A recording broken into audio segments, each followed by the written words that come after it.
बिहार के सरकारी स्कूलों की हालत सुधारने के लिए शिक्षा विभाग के अपर मुख्य सचिव डॉक्टर एस सिद्धार्थ लगातार कोशिश कर रहे हैं। इसी सिलसिले में उन्होंने स्कूलों का निरीक्षण करवाने का आदेश दिया है। कुछ लोगों को गुप्तचर बनाकर गांव के स्कूलों में भेज दिया गया है। ये लोग 1 महीने तक स्कूलों में रहे और वहां की असलियत देखी। उन्होंने जो रिपोर्ट दी उसमें एस सिद्धार्थ हैरान रह गए। कुछ अच्छे शिक्षक भी मिले, लेकिन अधिकतर शिक्षकों की लापरवाही देखकर चिंता बढ़ गई है। सिद्धार्थ ने बताया कि कुछ लोग गांव के स्कूलों में 1 महीने तक रहे। उन्होंने स्कूलों की हालत देखी और विभाग को पूरी जानकारी दी। कुछ शिक्षक बहुत मेहनती हैं और उनके स्कूल अच्छे चल रहे हैं, लेकिन कुछ शिक्षक बहुत लापरवाह हैं। उनकी वजह से स्कूलों की हालत खराब है। ये बहुत चिंता की बात है। उन्होंने बताया कि निरीक्षण में शिक्षकों की 5 बड़ी कमियां सामने आई है। देखिए, पहली कमी है फर्जी हाजिरी। कुछ शिक्षक और प्रधानाध्यापक स्कूल नहीं आते, फिर भी हाजिरी लगा देते हैं। वे दिखाते हैं कि आधे से ज्यादा बच्चे स्कूल आ रहे हैं, जबकि असल में बच्चे बहुत कम आते हैं। दूसरी कमी बच्चों की कम उपस्थिति। कुछ स्कूलों में बच्चों के नाम तो बहुत अधिक लिखे हैं, लेकिन रोजाना स्कूल आने वाले बच्चे बहुत कम हैं। इसका मतलब यह है कि बच्चे दूसरे प्राइवेट स्कूल में या कोचिंग में पढ़ते हैं। सरकारी स्कूल में वो सिर्फ परीक्षा देने आते हैं और योजनाओं का लाभ उठाते हैं।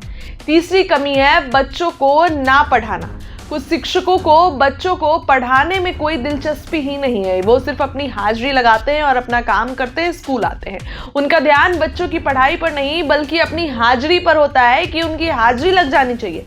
चौथी कमी की बात करें तो समय से पहले स्कूल में चले जाना। कुछ शिक्षक सुबह 9 बजे से शाम 4 बजे के बीच स्कूल से गायब रहते हैं। वे कुछ देर पढ़ाकर अपने निजी कामों के लिए चले जाते हैं। हाजिरी लगाने के लिए शाम को वापस आते हैं और हाजिरी लगाने के बाद घर चले जाते हैं। 5वीं कमी, घर के पास स्कूल होने का फायदा उठाते हैं। कुछ शिक्षक ऐसे स्कूल में हैं जो उनके घर के पास हैं। वो स्कूल में बहुत कम समय बिताते हैं, सिर्फ हाजिरी लगाने आते हैं।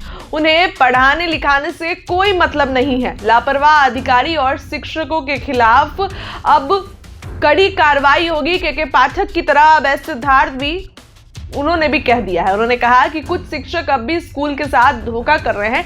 इतने सारे रूल रेगुलेशन लाए गए, कुछ फायदा नहीं हुआ। निरीक्षण के बारे में साफ निर्देश दिए थे कि फिर भी निरीक्षण में गड़बड़ी हो रही है। अगर निरीक्षण करने वाले अधिकारी किसी स्कूल में ऐसी गड़बड़ी देखते हैं तो उन्हें जिला शिक्षा अधिकारी को बताना चाहिए। जिला शिक्षा अधिकारी को ऐसे शिक्षकों पर कड़ी कार्रवाई करनी चाहिए, लेकिन ऐसा नहीं हो रहा है।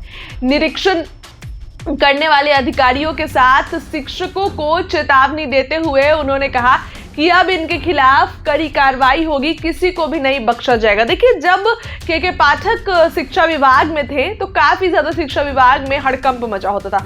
अब के पाठक चले गए तो शिक्षक खुश हो गए कि के पाठक तो चले गए, अब हमारी जिंदगी में कोई टेंशन नहीं है उपस्थिति को लेकर। लेकिन अब ऐसा लग रहा है कि डॉक्टर एस सिद्धार्थ भी के पाठक की राह पे चल रहे हैं, और बल्कि के पाठक से 2-3 कदम आगे ही हैं। शिक्षकों को लेकर कड़े निर्देश अब उन्होंने दे दिए हैं कि ऐसे शिक्षकों पर कार्रवाई होगी, किसी को बख्शा नहीं जाएगा। जो एस सिद्धार्थ है वो आए दिन औचक निरीक्षण करने निकलते हैं। 1 महीने के निरीक्षण के साथ ये जो रिपोर्ट मिली है, अब इस पे एस सिद्धार्थ कड़ी कार्रवाई करेंगे, बड़ा एक्शन लेने जा रहे हैं। हो सकता है कि वो कुछ शिक्षकों को निलंबित भी कर दे उनके लापरवाही के कारण। बिल्कुल एस के पाठक जैसा फॉर्मेट एस सिद्धार्थ अपना रहे हैं और शिक्षा विभाग में कोई लापरवाही नहीं चाह रहे हैं, चाहे वो बच्चों के भविष्य, बच्चों की पढ़ाई का बात हो या फिर किसी भी चीज की बात हो, ड्रेस से लेकर खाना से लेकर या फिर बच्चों को पढ़वाने से लेकर, सभी में डॉक्टर एस सिद्धार्थ एक्टिव है और शिक्षकों पर और बच्चों पे कड़ी नजर रखे हुए हैं ताकि शिक्षा विभाग में कोई लापरवाही ना हो जाए। अब इस